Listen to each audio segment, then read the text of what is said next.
semua. Kami dari perwakilan kelompok 5. Kelompok Salmon. Wah. Jadi pada hari ini kami akan menjelaskan mengenai hasil penelitian kami yang berjudul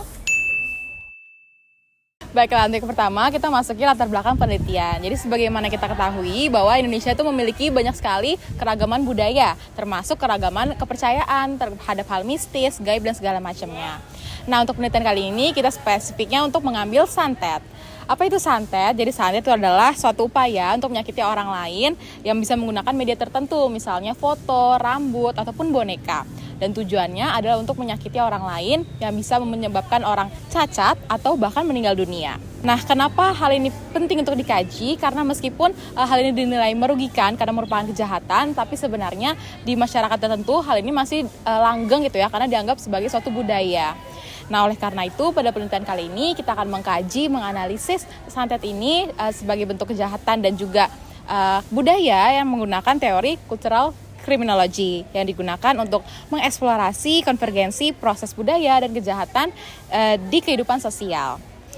Nah, untuk melengkapi penelitian kali ini, informan utama kami ini pernah terlibat dalam praktik santet selama 15 tahun dan sekarang menjadi guru pengobatan santet di daerah Pancoran, Jakarta Selatan. Nah, untuk pengumpulan datanya kita menggunakan unstructured and open-ended interview yang mana kita menggunakan wawancara yang fleksibel untuk memungkinkan menggali lebih dalam informasi dari informannya. Sehingga data yang kami dapatkan lebih detail dan juga bermakna.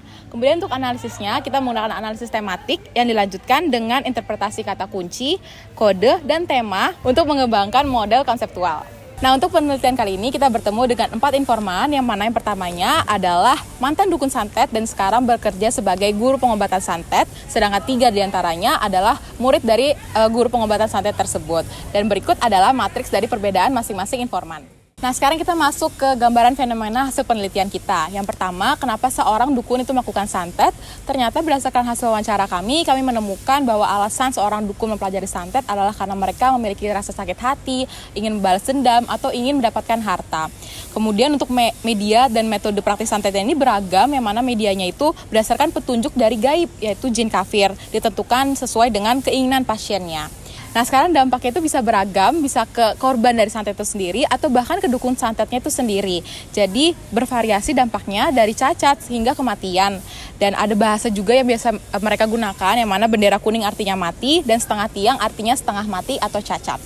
Selanjutnya adalah jenis-jenis praktik santet yang mana beragam tergantung dari daerah mana dukun ini mempelajari ilmu santetnya.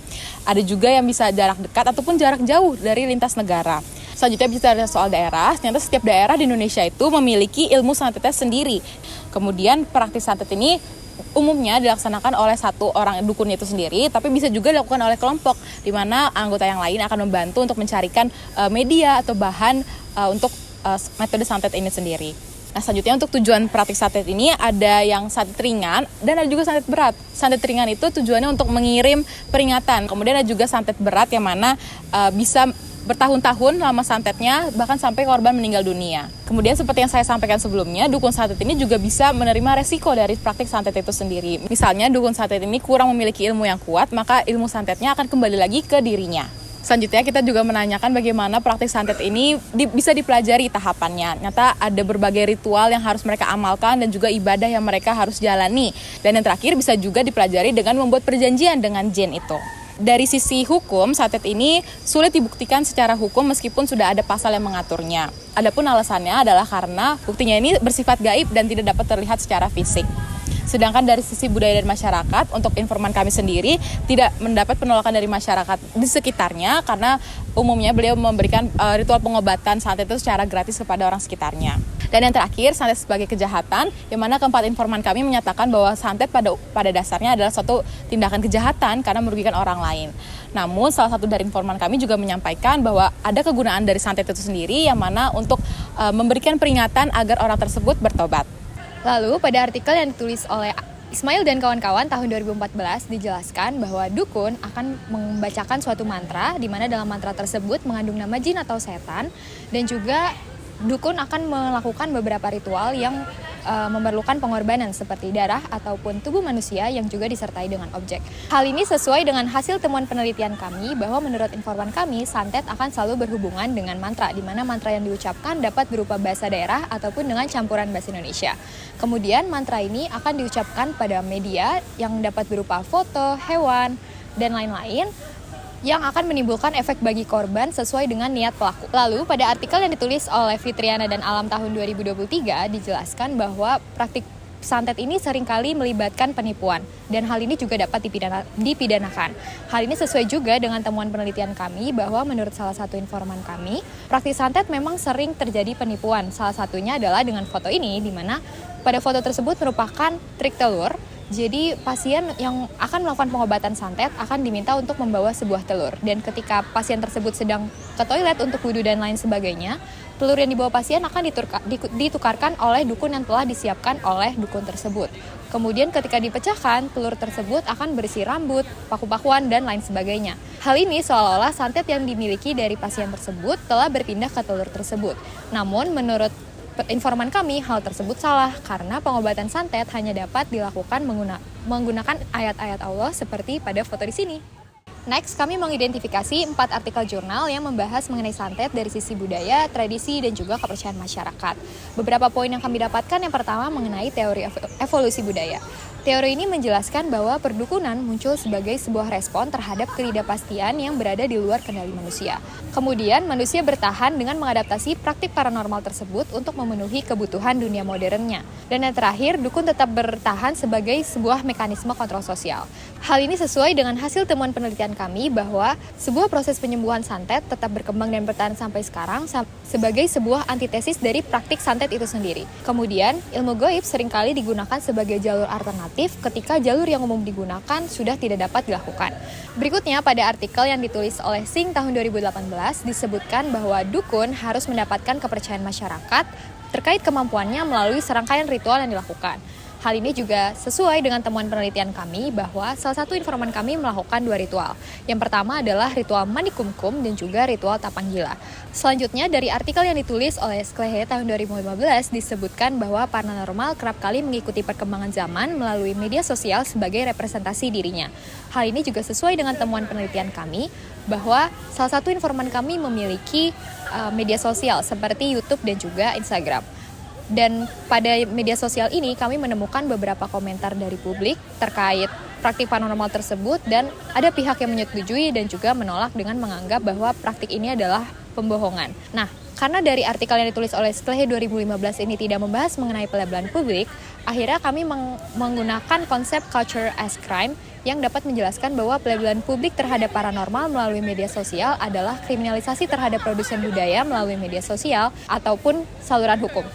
Nah, berikutnya saya akan membahas mengenai perbedaan dan kekurangan dari artikel jurnal yang menjadi rujukan dalam penelitian ini.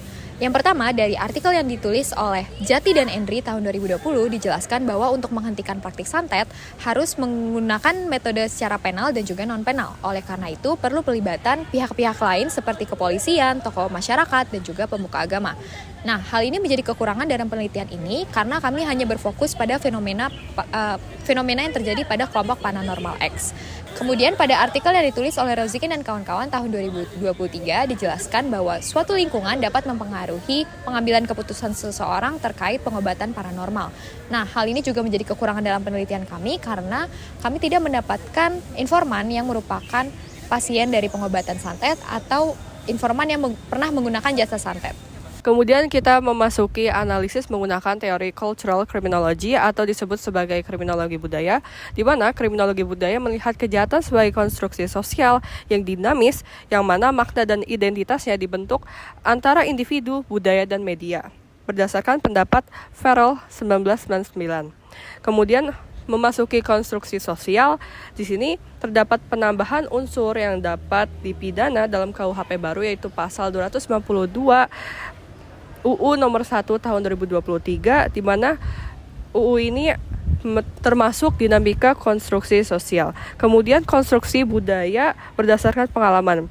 Di sini kami menemukan adanya perbedaan antara pendapat informan 1 dan informan 2, di mana ada yang mengatakan bahwa santet itu jahat dan ada yang mengatakan santet itu juga baik. Kemudian adalah kejahatan sebagai budaya atau crime as culture, di mana sebagian besar perilaku yang dilabeli sebagai kejahatan merupakan perilaku subkultur.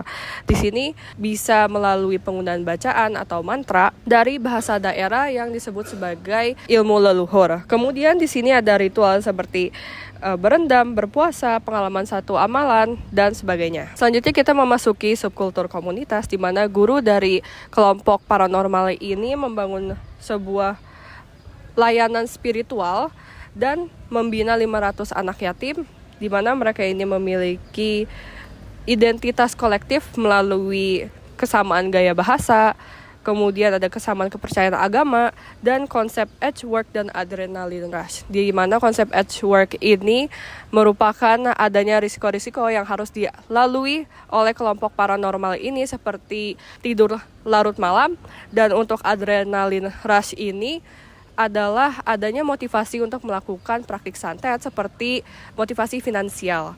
Kemudian adanya culture as crime atau budaya sebagai kejahatan, di mana kriminalisasi budaya melalui media, pelabelan publik, atau saluran hukum. Di mana kita menemukan adanya upaya untuk menjatuhkan kelompok paranormal ini di media sosial dan bahkan memasuki WhatsApp dari informan kami, yaitu seperti bahwa dikatakan mereka adalah kelompok yang gila, terus tukang bohong, dan bahkan dibilang rekayasa dan konspirasi. Kemudian di sini kita ada gambar-gambar dari produk budaya seperti jenglot palsu, rantai babi palsu, ayam cemani, dan pakaian hitam yang bisa dilihat di atas. Sekarang kita memasuki analisis berdasarkan konsep, di mana konsep pertama adalah konsep paranormal. Konsep paranormal ini memiliki persamaan kata seperti spiritual, tabib, metafisika, dan dukun, di mana informan dari kami aja bebas memanggil mereka sebagai paranormal, tabib, dukun, dan sebagainya. Kemudian yang kedua adalah konsep praktik santet, di mana santet ini dipandang sebagai adanya kekuatan negatif yang mengakibatkan targetnya mengalami penyakit dan bahkan kematian. Di sini informan kami menyebutkan adanya kode-kode seperti separuh tiang dan bendera kuning, di mana bendera kuning menyebabkan kematian dan sedangkan separuh tiang adalah mereka mengalami koma atau penyakit. Kemudian yang kedua adalah media yang digunakan dalam santet seperti foto binatang, yaitu kambing dan ular dan burung, dan rambut, kemudian jenglot. Yang ketiga adalah praktik santet itu nggak pernah hilang karena merupakan ilmu leluhur. Yang ketiga adalah konsep kejahatan, di mana santet ini dikatakan sebagai tindak pidana karena dia itu memiliki niat dan mengetahui bahwa konsekuensi dari perbuatan santet ini adalah bisa melukai targetnya, yaitu sakit ataupun meninggal. Akan tetapi secara objektif santet ini sulit dibuktikan secara empiris karena hasilnya akan diinterpretasikan sebagai medis, adanya masalah medis, dan gimana cara memergoki mereka, ternyata mereka itu melakukan santet, dan alasan yang akan digunakan oleh paranormal bahwa mereka tidak melakukan santet. Konsep selanjutnya adalah konsep cultural relativism, di mana tidak ada penilaian moral yang berlaku secara universal. Di sini kita ada perbedaan pendapat terkait kejahatan praktik santet, yaitu ada yang mengatakan bahwa santet ini jahat, ada yang mengatakan santet ini baik. Kemudian di sini juga ada perbedaan pendapat bahwa ada yang mengatakan santet itu nyata dan ada yang mengatakan santet itu tidak nyata. Di sini melalui pendapat informan bahwa santet itu benar nyata, sedangkan melalui pendapat media bahwa santet itu adalah rekayasa, konstruksi, dan tidak nyata. Konsep selanjutnya adalah konsep kejahatan sebagai budaya, di mana di sini praktik santet adalah praktik yang diturunkan secara turun-temurun yang menunjukkan adanya subkultur dan kultur. Di mana informan kami ini mengatakan bahwa segala sesuatu harus melalui guru. Kemudian di sini adanya simbol, di mana praktik santet ini harus dilakukan melalui adanya media dan simbol tertentu, yaitu seperti menggunakan ular, burung, dan boneka. Selanjutnya adalah bahasa, di mana praktik santet ini Melalui ilmu leluhurnya, ada bahasa yang digunakan seperti bahasa daerah yaitu bahasa Jawa dan bahasa Sunda. Konsep selanjutnya adalah budaya sebagai kejahatan di mana media dan opini publik membentuk pandangan negatif terhadap ekspresi budaya tertentu. Di mana pandangan negatif terhadap praktek santet ini seperti ada yang mengatakan bahwa santet ini bohong, rekayasa maupun konstruksi. Kemudian pada benda sendiri, di mana benda-benda yang digunakan pada ritual praktik santet itu adalah produk dari budaya. Seperti contohnya ayam cemani tadi direpresentasikan sebagai kekuatan gelap. Mengenai praktik santet dari sisi hukum, yang pertama itu pasal 252 KUHP yang mengatakan bahwa santet merupakan tindak pidana karena bersifat menyesatkan. Kemudian untuk pembuktiannya itu masih menjadi tantangan karena sulit untuk dibuktikan. Dan akan tetapi jika terdapat ketiadaan hukum, maka masyarakat bisa main hakim sendiri terhadap kelompok paranormal. Dalam KUHP kita bisa menemukan bahwa dengan adanya KUHP yang mengatur pasal tentang praktik santet, maka bisa dilihat ini merupakan kriminalisasi individu yang mengklaim dirinya memiliki kekuatan supranatural. Dan di sini itu bisa menimbulkan tantangan sendiri bagi KUHP itu sendiri dan kelompok paranormal itu sendiri. Kelompok kami menemukan bahwa keempat informan ini mengetahui bahwa adanya pasal yang mengatur mengenai praktik santet tersebut. Akan tetapi mereka tidak yakin bahwa pasal ini dapat menghukum mereka karena sangat sulit untuk dibuktikan. Salah satu informan kami yang mengatakan bahwa praktik santet ini sulit dibuktikan karena seorang paranormal yang mempraktikkan santet itu tidak akan melakukan secara terbuka dan bahkan menyatakannya secara terbuka. Dan oleh karena itu, maka dukun-dukun santet ini bisa dengan mudah menghindari adanya pasal tersebut karena mereka bisa tidak mengaku dirinya bahwa adalah seorang dukun santet. Oleh karena itu, berdasarkan penelitian yang dilakukan oleh Nahrawi dan Kusnadi pada tahun 2023, untuk bisa membuktikan praktek santet itu nyata, diperlukan metode yang lebih adaptif dan inovatif. Demikianlah hasil dari penelitian yang telah kami lakukan. Semoga bermanfaat. Sampai jumpa.